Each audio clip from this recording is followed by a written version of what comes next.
Hey guys, welcome back to another YouTube video. Now, in today's video, guys, it is time to begin my end of the year rankings with the one that you guys decided to see first in the community post, my ranking of all of the horror movies that I watched over the year. Now, of course, there were a few that I was wanting to see, but I just didn't get the chance to see. There were a few that I did come back on and watch despite not being able to see them when they first come out. So I did do some catching up with some of them, but there were still a few that I did miss. So I know that there might be a few on here that you might be wondering where they are. Like, whoa, why didn't you see this movie or something like that? I probably did want to go check out that movie, but I just didn't get the chance to. But still, and I attempted to do this ranking a few days ago, and I only had 15 on here, but I forgot about the other two that I watched on streaming, and so now I actually have 17 on this list. 17 movies to go over in this ranking. And yeah, like I said, let me know of any that I may have missed. Let me share your ranking in the comment section. Let me know what you guys think of my ranking at the ending of this video. But otherwise, we're just going to be continuing what we are doing throughout the year. We have 4 more movies to reach my goal of 50 in theaters, but we'll definitely be probably at least 50 in total with the movies that I have watched on streaming by the ending of the year. So we got 4 more movies to go, so expect some more movie reviews as we wrap up 2023, and of course all of the end of the year rankings, which after this ranking we'll try to figure out which one we're gonna do next. So other than that, I think it is time to get on to this ranking. We got 17 movies to go, or to do, so let's get to it. Number 17 for me, and honestly, if this is the last movie on the list, this is a decently high bar for 2023 horror movies, I would say. So at number 17 for me is going to be The Boogeyman.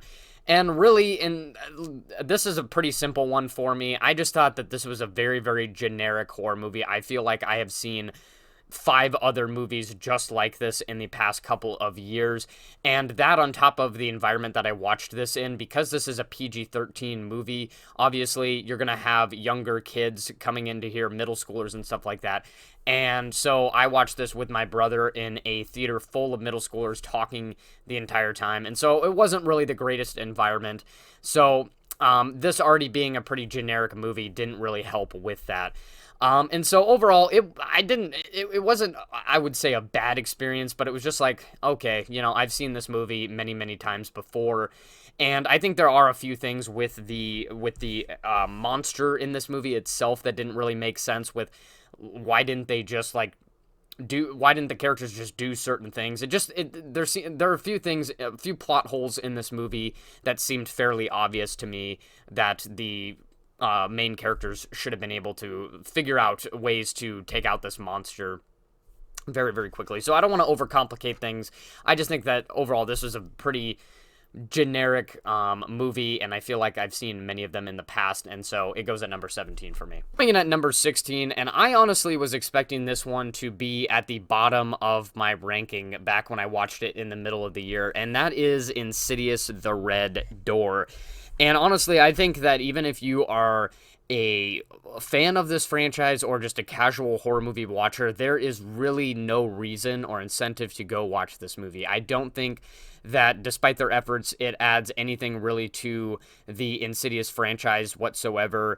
They try to, you know, basically have our 2 main characters, the son, the younger son from the first movie, who was a little boy. Now he's all grown up now, which is crazy to me because obviously he played in that Insidious movie about over 10 years ago now, and then he also played in like Iron Man 3 and a few other movies, and so it's just crazy seeing him grown up now. But obviously we had him, and then we had the dad, and they're starting to remember things about the events that happened in the first few Insidious movies, and we're seeing kind of some of the struggles that they have in this movie.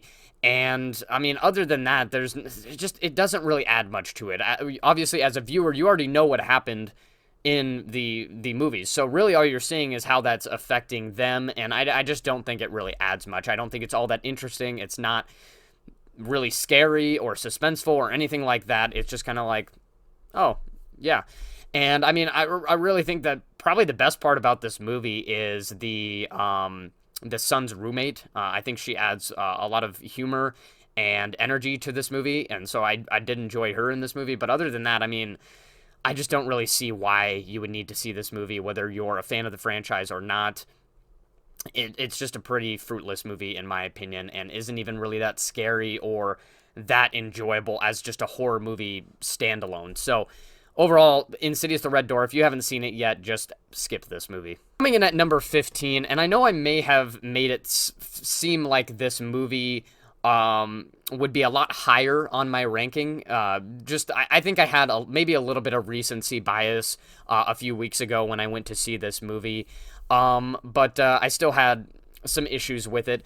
And so at number 15 is going to be Dream Scenario, one of two Nicolas Cage movies that I'm actually going to have on this list. And Dream Scenario is an interesting one. I would definitely, unlike Insidious: The Red Door, I would actually recommend this if you are a horror fan just to go check it out. I think that everybody is going to have a different experience with this movie, and there's going to be a few other horror movies on this list that are going to be exactly like that, and I'll say the exact same thing, but Dream Scenario, like I said, I think that everybody's going to have a different experience with this. I thought that it was an interesting movie. I think that they had an interesting idea here where we have Nicolas Cage playing this just normal, regular professor at this college, and all of a sudden this weird phenomenon happens where a bunch of people start having dreams where at some point in the dream he's in there. And so all this crazy stuff starts happening. All of his students start explaining what happened in their dreams because some of his students had a dream about him. You got people wanting him to be a part of their company for like promotional reasons and stuff like that. And so the first half of this movie is kind of the comedy side of things. And then it really takes a dark turn on the back half of the movie.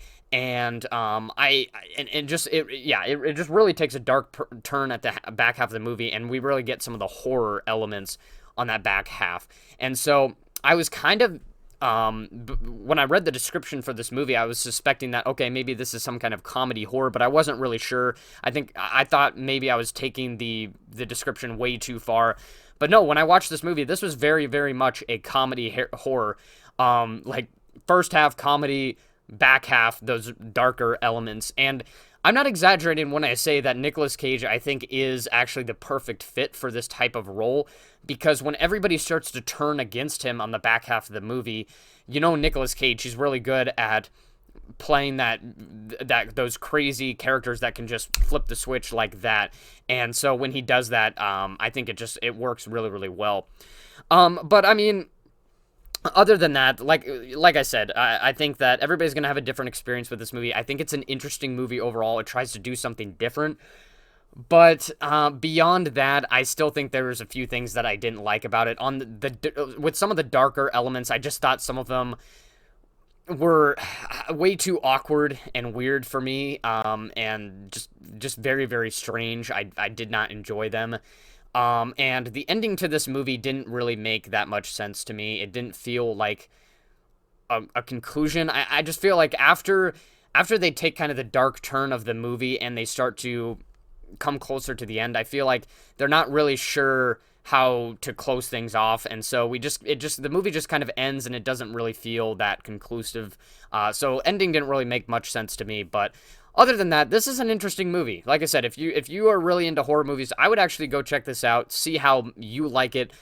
But otherwise, me personally, I thought it was interesting. I still do have a few issues with it, though, and it definitely wasn't as enjoyable as the many other movies above it on this list. Coming in at number 14, and this is a movie that I had missed seeing earlier on in the year when it initially came out, and that is a movie called Cobweb. And I know that some of you, this is probably one of the least familiar, probably unpopular movies on this list, but this movie only played in a select few theaters and was actually streaming on Amazon, which is how I eventually got to watch it. I got an Amazon subscription a few months ago and was able to see this movie along with a few other movies on this list. And the way I found out about this movie was by a prominent movie reviewer that I watch.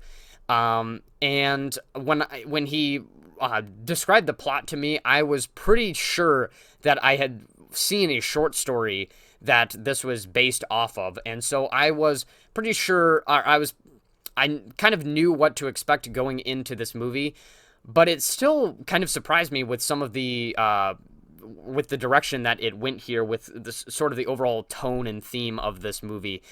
And basically, for those of you who don't know, Cobweb is about this single child. He's got two parents, who gets this new English teacher who is very, very concerned about what's going on at home, and so goes to investigate at the house, knocks on the door, talks to the parents for a little bit, but the parents are very, very, how do you want to say it? They're very, very not willing to disclose any information.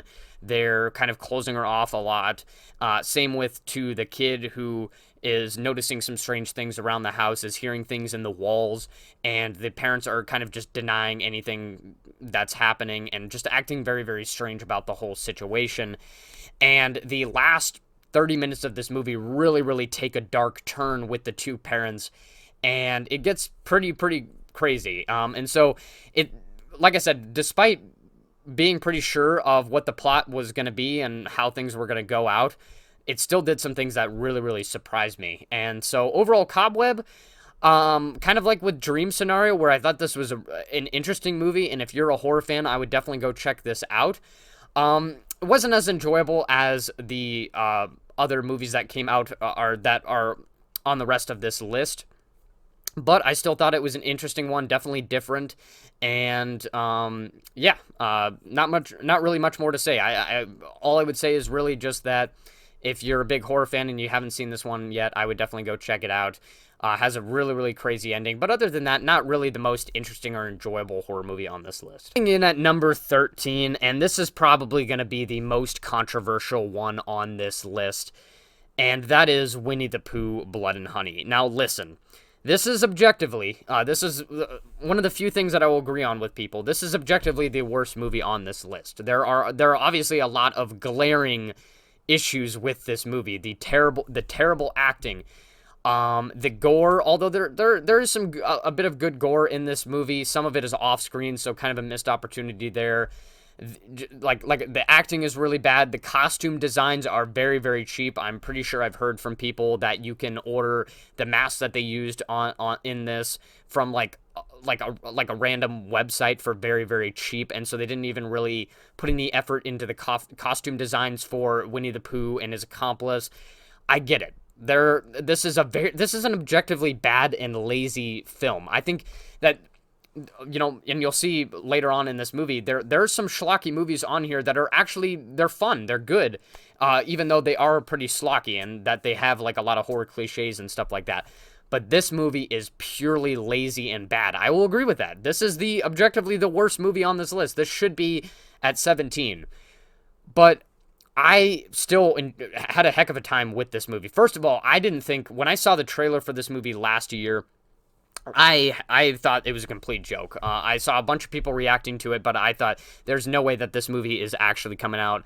It kind of reminded me of like this trailer for a movie called Karen that was supposed to be coming out. I don't know if it ever actually did release on streaming or anything like that, but I thought it was something similar to that, where this is just some kind of parody trailer. This isn't actually coming out. So not only did it surprise me that it was actually releasing in theaters, but it was releasing in my theater. They played an exclusive showing for this movie, one showtime for this at my theater, and I went with a few friends, a few family members, and I had a heck of a time with this movie. It was short, and it was short, but still a very, very fun experience overall. Me and my friends laughing the entire time at how bad it was, admittedly, but we still had a pretty good time with the movie. Some of the gore was still pretty passable, and if a sequel ever does come out for this movie, which it probably will because it made quite a lot of money for the budget, we will probably go see it because we had a pretty fun time with this movie. And so, while I understand, like, people are gonna say, well, this movie's really, like, this is the worst movie of the year, and they were just trying to take money out of people's pockets. They were just trying to cash out on this movie. And what I will say to that is, yeah, I agree. This is a very bad movie. It's very lazy. and that they probably were trying to cash out on this movie. This is I'm pretty sure they acquired the license for Winnie the Pooh very easily. This is an English film as well, which is one of the things that actually kind of surprised me. But finding out that Winnie the Pooh is obviously a British, comes from Britain, then it didn't really surprise me as much. But I'm pretty sure they acquired the license for this pretty easily, and they were probably just intending to make quick cash with this movie. I will agree. But I just don't understand why people would be complaining or getting mad about it when it's like, were you really stupid enough to believe that this was going to be a good movie? Like, seriously, when you saw the movie for this, or when you saw the trailer for this last year, were you actually expecting this to be a good movie? And so now everybody's complaining about, oh, they were stealing my money. Basically saying I want my money back from this movie because they robbed me or whatever. I'm like, did you really think this was going to be a good movie based on the trailers? Like, obviously not. So I just don't understand the complaints about this movie trying to steal money out of people's pockets and being extremely lazy, which I'll agree with most of that. But getting mad about that when you did you expect this to be a good movie? So I don't know. I'm not going to be one of those people that's going to complain about getting my money robbed or whatever. I want my money back. I demand a refund or something like that, because this obviously wasn't going to be a good movie. I don't understand the frustration. I'm going to leave it at that. I had a heck of a good time with this movie, and so I'm putting it at number 13. You can fight me for it. Coming in at number 12 is going to be Five Nights at Freddy's, and I think that if you're a fan of the FNAF franchise, you will probably have this higher on the list with just some of the callbacks to the actual video game series and the Easter eggs and that kind of stuff in here. For me, this was a pretty average entry-level horror movie experience. Now, obviously, I've watched a ton of horror movies, and so this wasn't anything super scary to me or anything like that. But I think if you have kids who like FNAF, or you have somebody who wants to try out a horror movie and, doesn't really want to go in cold turkey with like a movie like Saw or something like that, I think this is a good entry-level horror movie for them. I overall really enjoyed this movie.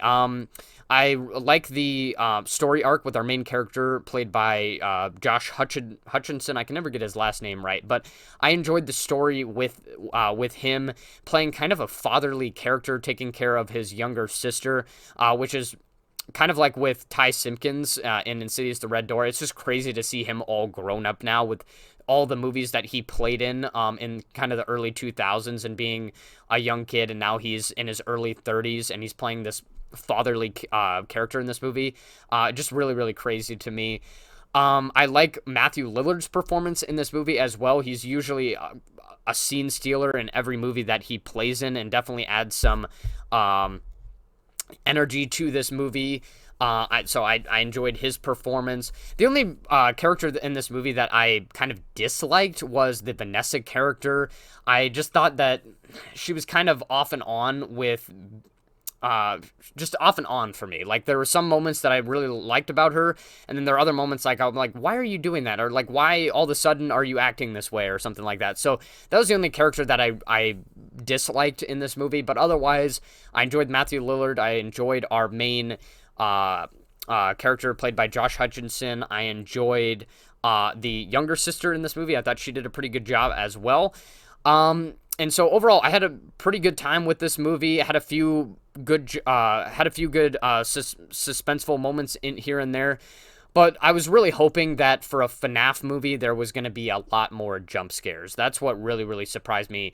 And really, the only jump scares that this movie had were from Balloon Boy, in which it was kind of more for comedic effect than it was for trying to scare people, because it's Balloon Boy. Like, we're all aware that he's not really going to do much, and so every time that he pops up on the screen unexpectedly, like, yeah, we jump a little bit, but then we're like, oh, hey, that was kind of funny.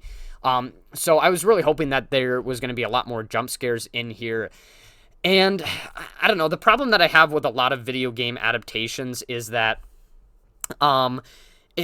it's hard sometimes to make a movie while simultaneously trying to stay dear and true to the video games and the elements of the video games and stuff like that, because you want to have a plot, you want to have a story, which they definitely do that here.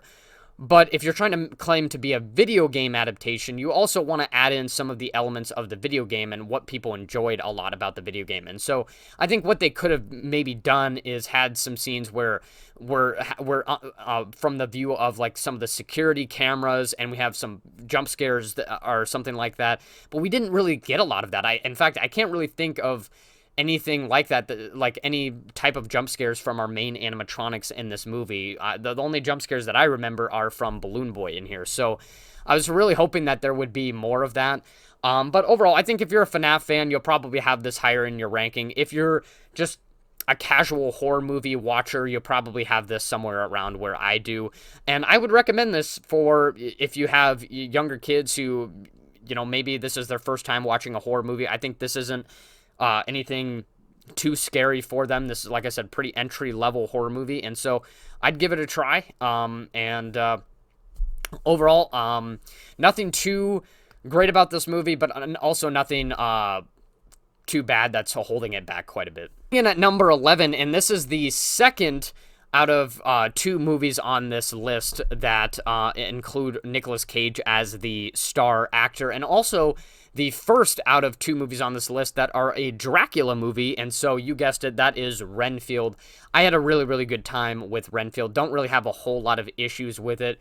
This is one of the movies on this list where I knew as soon as I saw the trailer this was going to be for me. If you're a big Nicolas Cage fan, what more could you ask for than him playing Dracula himself? And I also like Nicholas Hoult in this movie as well, and I like some of the social commentary they have here with like relationships and stuff like that. I wasn't really expecting that out of this movie, and I think that's a unique theme or lesson to be had with the relationship between Dracula and Renfield. And so overall, I really enjoyed this movie. The carnage is really, really great. The Dracula kills and the gore and stuff like that really good. We have some badass scenes with Renfield killing off some people as well that are really, really fun. And so overall, just a really fun movie. If you like Nicolas Cage, if you like Dracula, you're going to like this movie. There's not really much more to say. At number 10, and this is another movie that I had to watch on streaming because it was only available on streaming, and it was actually the whole reason why I got my Amazon Prime subscription in the first place, is because I really, really wanted to see this one, and that is Totally Killer. And I found out about this movie by, yet again, another prominent movie reviewer on YouTube, and looked at the casting, and this is just absolutely loaded with actors that I'm very, very familiar with and enjoy their work in other films that I have seen and shows as well. And so I knew that overall I was going to have a fun time with this movie. It had a very, very great cast. And I did. I had a super fun time with this movie. Essentially, this is in that subgenre of horror slashers like Happy Death Day and whatnot. And a Wonderful Knife, which just came out last month as well, which I was really hoping to see, but I haven't seen yet. So, spoiler alert, that's not on this list. But I had a super fun time with this. The best way to describe it is it's essentially a Back to the Future horror slasher where our main character at the beginning of the she's like a regular girl in modern times, and her mom unexpectedly gets killed. They don't know who the killer is, and so she tries to go back in time to try to prevent this from happening. And so we basically get a Back to the future situation in slasher terms. And while the killer is pretty predictable and it's obviously not a high quality film overall, I still had a really fun time with it. Like I said, I loved our cast. I think our main character does all right. She's not the reason why I watched this movie, and I'm not really a big fan of hers in some of the other movies that she's played, but I think she does a fine job here. But I just overall had a really, really fun time with the concept and things like that, having a Back to the Future horror slasher.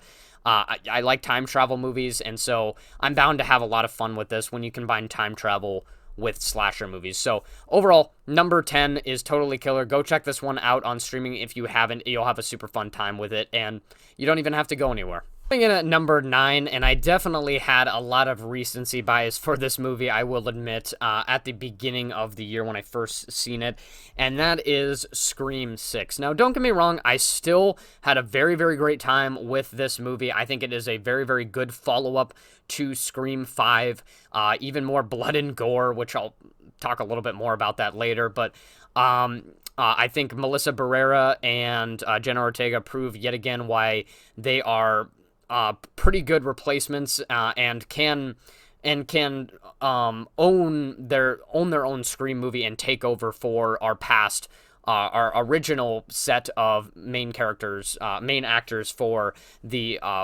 original Scream movies. Neve Campbell, Courtney Cox, David Arquette, all of them. They've just proved why they can be lead actors and why they can take over the Scream franchise. Now, obviously, with the recent news, it doesn't seem like that's going to happen. We're not going to get any future movies with them, so that's very, very, very unfortunate news. But we kind of have to put that to the side, and just talk about the movie and just avoid the outside factors for what this movie is. I think it's a very, very good follow-up, a very, very good sequel. But does definitely push the boundary with some reasoning, with some of the characters just surviving a ridiculous amount of stabs. I also think that this was the killers in this movie were pretty predictable. Now, I wasn't expecting there to be 3 killers, but I did predict the first 2, the cop and the other chick. I think her name's like Quinn or something like that in this movie. And also there are a few plot holes that don't really make sense with how does the cop have all of this stuff in this one shrine? Like, how is he able to collect all that stuff? I know that he's obviously a detective, but how is he able to collect all this stuff without other people questioning where it is or something like that? So there's a lot of plot holes in here, a lot of stuff that pushes the boundary with, like, one of our characters getting stabbed like 40 times and somehow surviving. Like, he's literally the new Dewey in this movie. But otherwise, I still had a lot of fun with this movie. It pumps up the blood and gore. I like the change in setting, being in New York. I really do like that. But like I said, the killers in this movie, I don't know, probably some of my least favorites in the franchise, to be honest. And quite predictable as well. But I kind of keep jumping back and forth with things that I like and I don't like with this movie. Overall, though, I still had a really, really good time with Scream 6. I really liked our 2 main leads in this movie. I think they did a really, really great job, and really only had like a small scene with Courtney Cox in this film, but besides that, Melissa Barrera and Jenna Ortega were front and center and just led this movie, and I think did a really, really great job. So, number 9, Scream 6. Coming in at number 8, and this is another one of these movies on this list that is not going to be for everybody, but that is Skinamarink. I really, really appreciate this movie, and I am really into this subgenre of not really horror movies, but just horror in general, because Skinamarink is a type of horror movie or horror story that is usually put into shorter form content on YouTube. And this is one of the first movies that brings it to the big screen. And our director was very, very successful in doing that. He with the budget of this movie, which probably has the lowest budget out of any of the movies on this list, he definitely succeeded, and I hope that he will continue to do future projects, because I will go to see them. And yeah, I'm just really, really glad that he found success in this film.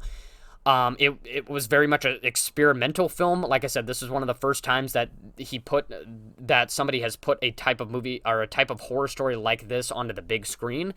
For me, it worked for the most part. I think it kind of proved why this type of horror content doesn't really work in long form, but there were still a lot of things that I liked about it. I think that the last 15 minutes of this movie are some of the scariest and most suspenseful chunk of chunk of horror movies that I've ever seen. Like, out of any horror movie that I've seen, it's some of the scariest stuff that I have seen in horror. It's very, very suspenseful and pays off with all of just the ton of buildup spent in the beginning portion of the movie.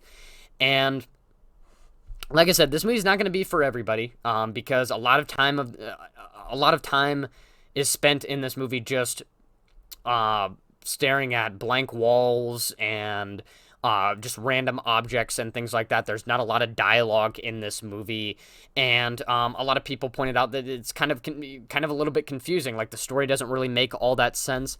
But what I would say is I think that it's not really meant to make a whole lot of sense, and I've seen some actually really, really interesting interpretations of this film where people try to figure out maybe what the meaning behind this film is. And so I think really overall this is an experimental movie that is kind of letting the viewers try to figure out what exactly is going on. And for me, it works out pretty well. I enjoy seeing, like I said, the interpretations that people have come up with and their ideas for what maybe this movie is about. And like I said, it's not going to be for everybody. Not everybody's going to be able to watch an hour and 40-minute movie of staring at walls and objects for 95% of the time.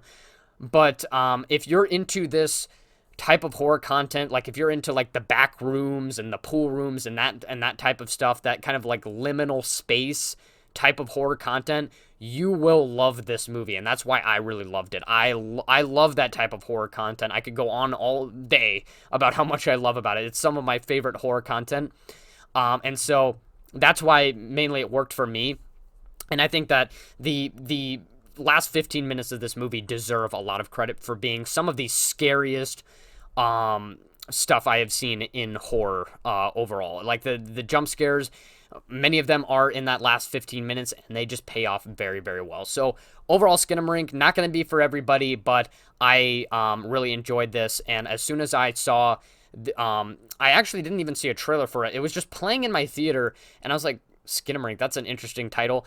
Checked inside the theater to see what was going on. I was like, holy crap, what is this? I need to go see this. And I actually went to go see with a few of my coworkers who also were really intrigued by it.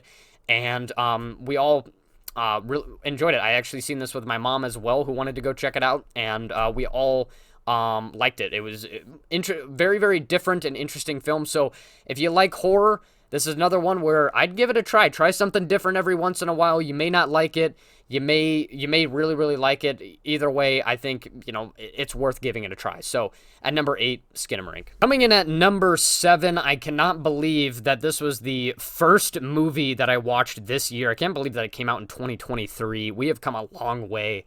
And that is Megan. Megan, when I saw the trailer for this movie last year, I thought, what a ridiculous concept for a movie. I had a lot of doubt for it. I honestly wasn't really wanting to go check it out.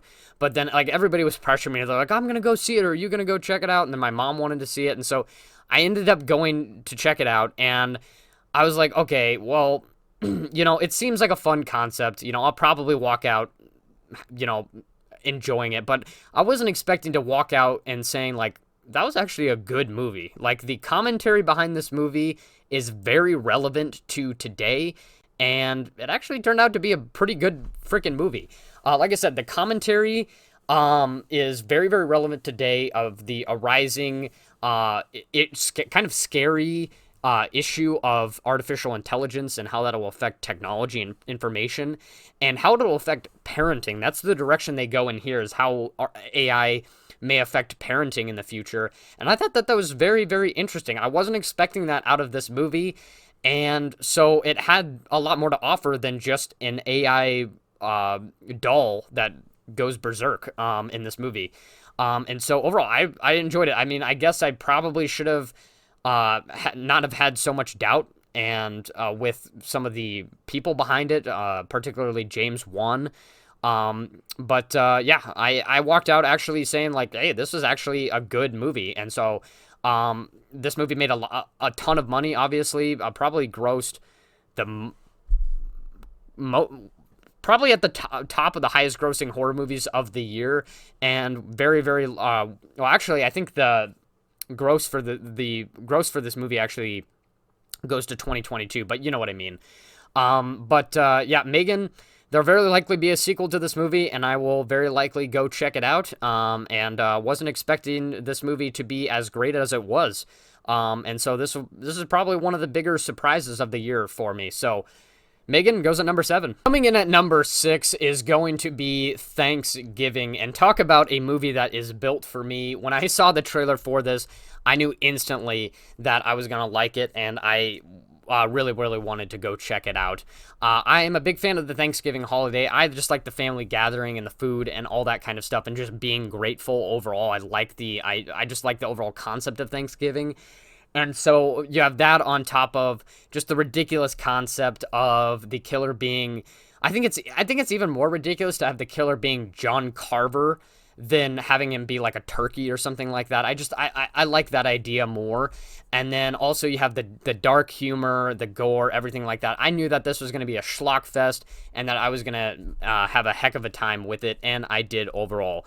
Now, there are obviously some issues with it. You have, this is a schlocky, fun movie, so it's going to have those typical horror cliches. But also, I wasn't a big fan of the dialogue, and some of the characters in this film were just very, very, very unbearable. But there was also some memorable ones in here that I did enjoy as well. Overall, I had a really good time with Thanksgiving. I like the dark humor. I like the gore. Some of the kills being Thanksgiving related, I did enjoy that as well. I think our main character, with all the issues that I have with the other characters, I think she does a fine job here. Our killer is pretty predictable in this movie, but overall, I still had a lot of fun with Thanksgiving. This movie was absolutely meant for me, and so that's why it goes at number 6 on this list. Coming in at number 5, and this is where I would say we're getting to the higher quality horror movies on this list, and based on the reviews for this one, this might actually be a little bit more of a controversial one, and that is The Last Voyage of the Demeter. Now, I know that the critic score for this movie wasn't so great. I can't remember what the audience score was.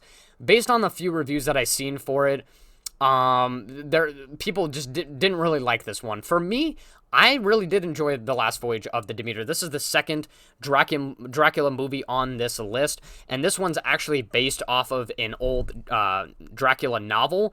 And so this movie actually sets itself up for a sort of second chapter that I'm very, very excited for, which has a new setting in this sort of urban city. And I'm really, really curious to see where they go there if they do make a sequel. I don't know how successful this movie was, and if they will go through with that. I really hope they do, because I want to see it. But I'm very, very excited for that. But talking about this movie itself, I enjoyed the setting, being on a ship where you have Dracula attacking. There's obviously limited supplies. There's not really any close point of safety or anything like that. And so they're kind of just stuck on this ship and not really knowing what's going on for most of the movie. There's people dying off, strange things happening and things like that. And then eventually people figure out, oh shit, Dracula's attacking us, and we need to figure out what we're going to do. And I was very surprised by how gruesome and brutal the kills were in this movie. And overall, I really enjoyed it. I like the suspense here. I think that the format of this movie is a little bit too formulaic, where you just have like the characters, they go through their usual day, do their work, and then at night, Dracula strikes, kills somebody off, and then everybody wakes up. They're like, oh, what happened? And then it just cycle repeats itself. And I think that's the main issue that a lot of people had with this movie and why they didn't enjoy it. But I still appreciated this movie. I still really liked it, and I'm looking forward to the sort of second chapter to this movie. I enjoy our main character, and as well as the captain of this ship. I think they both did a really good job in here. You got some historical elements to it that I think they did pretty well with kind of the treatment of our main character, who is a black guy in here, and just that kind of stuff. I think that they did a good job of capturing the time period. Overall, The Last Voyage of the Demeter, I'm not really sure where everybody else is going to land here, but I really appreciated it for what it was, so it's going at number 5 for me. Continuing on with this list, I took a little break between the first part of this video and this last few placements on this ranking, and at number 4 is one that you could definitely argue probably shouldn't be on this list, but it is more of a thriller than anything else, but I really wanted to talk about this movie because I really enjoyed it, and I haven't talked about it in a while. It came out way back at the beginning of the year in January, and that is Missing. Now, this is sort of a follow-up slash spin-off of a movie called Searching that came out a few years back. I never actually went to see that movie or never watched it after watching this movie or anything like that, but I heard a lot of great things about Missing, and so I decided to go check it out. The trailer looked really good, and I have to say that I really enjoyed this movie. I would say this is probably one of the best, if not the best, movie that I have seen in this horror subgenre of movies such as Unfriended and Host, where it takes place on somebody's laptop or computer, and you kind of get a view of your characters through like their webcam or through like a video call or something like that, and most of the time we're like scrolling through the internet and whatnot. So if you've ever seen, like I said, movies like Unfriended or Host or like Dashcam or something like that, it's kind of within that horror subgenre, even though that this is kind of like a mystery thriller. And basically it is about this teenage girl played by Storm Reed. That's our main lead actress in this film.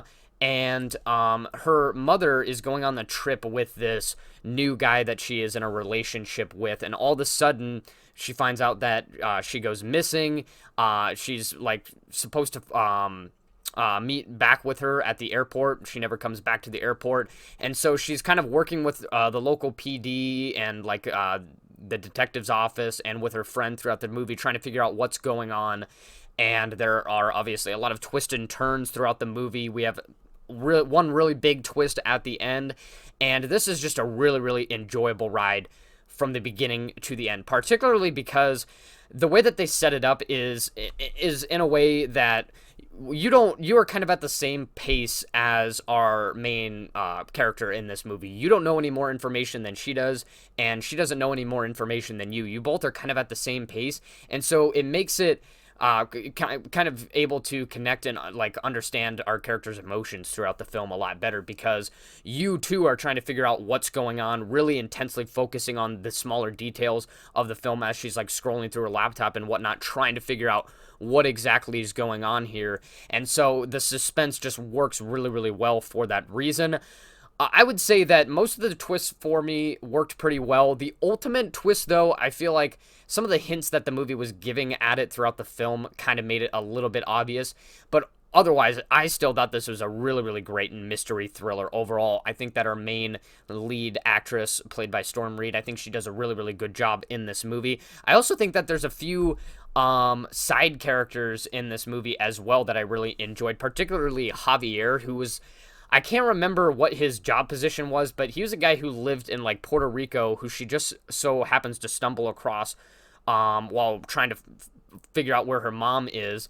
And because her mom, I believe, went to a trip to like Puerto Rico or something like that, and he lives there, has some kind of like job there, and he's just a really fun character and really great side character in this film. He's played by Joaquim de Almeida. He's played in a few movies that I'm familiar with, and I think he did a really good job in this movie overall. And so, Missing, I really enjoyed this one. This definitely lives up to the name of thriller, and I would definitely recommend if you haven't checked it out. I know maybe this probably shouldn't be on this list, but I really wanted to talk about it anyway, so it goes at number 4. And at number 3, another movie on this list that probably shouldn't be on here because it actually came out last year, but I never got the chance to see it, and there was a re-release this year with a teaser at the end for its next film, and that is Terrifier 2. This is a movie that has Stark dipped the horror community, I feel like, recently, and made people appreciate indie horror films a lot more. The director and some of the cast in this film have recently gotten a lot of praise for their role in this movie, and they definitely deserve so. I really, really, really enjoyed Terrifier 2. If you're not familiar with the Terrifier franchise, it is known for its extreme blood and gore, and the director Damien Leone really is kind of competing with himself as the more films he makes, just trying to outdo himself because he is at a whole nother level. If you think Saw is gory, this is like even more. This is at like a step up above that. Like it really, really, really pushes the boundaries here, yeah, especially in this film and even in the first Terrifier movie. And I really enjoyed Terrifier 2. Like I said, the cast in this film has gotten a lot of praise for their work, and they definitely deserve it. Our main lead actress, who is the final girl in this film, does an excellent job. One of the best final girls that I have seen in the past few years. I'm not exaggerating. And then, of course, we have our lead actor for the antagonist, Art the Clown, who does a really, really great job. And we still have yet to learn more about his character, so there's still more room for like an amazing performance by David Howard Thornton, who plays Art the Clown, and just we still have more room to see even more from him, so that's really the great part. And apparently the actress who plays the final girl in this film will be returning as well, and we even have the single mom in this movie, who I think did a really, really great job, and the younger brother in this film, who I think did a great job as well, who's also supposed to be returning in the film. So we have a lot of great performances who are supposed to be returning in Terrifier 3, which is supposed to be like a Christmas theme version. And so I'm really, really excited overall. After this film, I'm very, very hooked on to this whole Terrifier franchise, and I'm really curious to see some of the work Damien Leone will do in the future. But other than that, I mean, really the only complaint that I have with this movie, which I don't even think it's much of a complaint, because I enjoyed this movie so much that I didn't even think it really bothered me that much. This is a pretty long film, especially for a horror movie. Most horror movies are wrapped up hour 45 max, but this movie is like 2 hours and 20 minutes, and you can definitely feel it drag along after that 2 hour mark. So I don't know, maybe they could have trimmed a little fat here, but the last 15 minutes of this movie are still really, really great. We got some good final fight sequences. And so it's not really much of a complaint for me, but hopefully the next film isn't as long as Terrifier 2 is.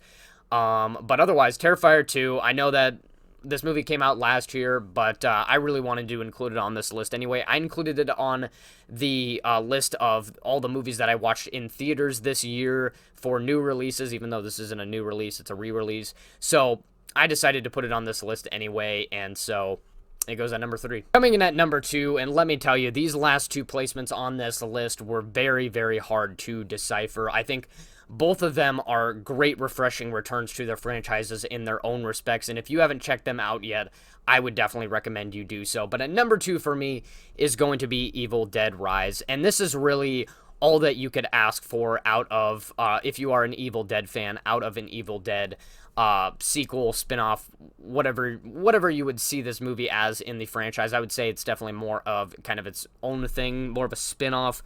But I really enjoyed Evil Dead Rise. I love the atmosphere of this movie, being in an apartment. Everything's kind of in close quarters, and also being on an elevated floor with some of the stuff that they do with the setting, where they like take away the staircase and they take away the elevator, and so our characters are not like able to escape from this top level floor. I think they did a really, really great job with that. On top of that, I think our main lead actress in this film has a very, very good, really great character arc throughout this film, where at the beginning of the film, you would not see her as really a good babysitter, like even just a good babysitter, but at the end of the film, her kind of motherly role and instincts really start to show, and show that like she is actually capable of like taking care of these kids in this film, and so I thought that was really interesting. And like I said, I just love the setting. It obviously has a lot of blood and that excessive amount of blood and gore that the Evil Dead franchise is known as, especially towards the ending of the film. We're pulling in the chainsaws and everything, and it's just super, super all kinds of groovy. So everything that you could ask for out of an Evil Dead movie. On top of that, I think that our Deadites in this film really, really great. So overall, Evil Dead Rise, I had a really fun time with this movie, and if you're an Evil Dead fan, it's going to give you all that you asked for, so it goes to number 2 for me. But coming in at number 1, and I think this inches out Evil Dead Rise by just a little bit because of how big of a surprise it was, not just for me, but for many other horror fans out there, and that is Saw X. Who would have thought that the 10th movie in a franchise would launch to the top of many people's rankings for the Saw films? But when you think about it a second time, when you put your main character, your star character who's been the focal point of many of the plots throughout the entire Saw franchise, front and center, it works really, really well. And we've just gotten so carried away in the Saw franchise over the years and just strayed further and further away from our main character of Jigsaw with all these just convoluted plots about all these other different characters in the Saw franchise. But then this film just feels like a great return to basics in the Saw franchise. Kind of like what I said with Evil Dead Rise. Just a refreshing return to the franchise. And it just works so well because it doesn't try to be super convoluted or try to, throw in all these different characters and be super confusing or anything like that. It just takes its star character, who's been the focal point of the franchise since the beginning, and just finally puts him front and center. I mean, even the first film, obviously Tobin Bell plays a big part of that, but he wasn't the main focus. He wasn't at the very front of the screen. But in this film, he very, very much is, and this is about him and his fight through cancer. Obviously, this takes place between Saw 2 and 3, in which he still has hope that he might be able to find a treatment for his cancer, and so he finds this miracle treatment in Mexico that might be able to cure his cancer. But it turns out that it is all just an elaborate scam, and he goes through and finds everybody who was involved in this scam, and he sets them all in traps for the hundreds of thousands of dollars that they stole out of people's pockets. And it creates for one of the most despicable set of, I guess, villains. I mean, obviously Jigsaw isn't any better than the people that he's putting the traps in, but this probably the most despicable set of villains that we've ever seen in the franchise. And there's still yet a lot more to see after Saw X. Saw 11 is announced for next year, and our main villain in this film does not die by the end. I'm not going to worry about spoilers. I think at this point, if you're watching this ranking, you're probably not too worried about spoilers. But yeah, our main character Cecilia did not die at the end, and so I'm really curious to see how they're going to continue her character arc, how they're going to continue Amanda's arc, and also Jigsaw's arc, and how they're going to utilize Cecilia's character to maybe expose some of the hypocrisies of Jigsaw's moral code, I guess you want to say. Many people have come up with ideas for Saw 11, so I'm really curious to see what they're going to do there. I think Amanda's character in this film, it's not bad. There's some weird things that they do with her, just like aesthetically, I guess you want to say, because they throw in a wig on her in this film to make her look like her younger self from earlier on in the franchise, but it's like she never had a hairstyle like that ever in the franchise, so I don't know what they were trying to do with this ridiculous looking wig that they put on her. But otherwise, I think that she did a fine job in this film. And obviously, Tobin Bell, having aged quite a bit, I think it actually doesn't hinder him at all. I think it actually helps him because he is struggling through his cancer, and he's obviously his time to live is obviously getting more and more limited. And so overall, I really, really enjoyed Saw X. This was a huge surprise for me. The traps weren't the greatest out of the franchise, but I don't think that this film was trying to really overdo itself and really try to go for the gore side of things like many of the other Saw sequels did. It's just trying to kind of take a return to the basics and really just focus on the story, not making it super confusing, and just utilizing its main strengths. X just works really, really well because it just returns to the basics. This obviously, Saw X brings back some of the directors who were involved in the first few Saw films, so you get some of the similar writing styles, similar color palette as well, which I really liked about that. Makes it feel like this was one of the earlier Saw sequels. Also, there was some subtle dark humor thrown into here as well, which I wasn't expecting, but I think it did work well for the few times that it was in here. So overall, Saw X, a huge surprise for the year and for many Saw fans, horror fans, anybody alike. And so Saw X comes at number 1 for me. And that is it for the horror ranking. Make sure you stay tuned for the other end of the year rankings that I'm going to be doing as we wrap up 2023, as well as future movie reviews. We still have a few more movies to watch to hit my goal of 50, so make sure you stay tuned for that as well. Other than that, I think that's pretty much it. Like and subscribe, guys, and I will see you next time.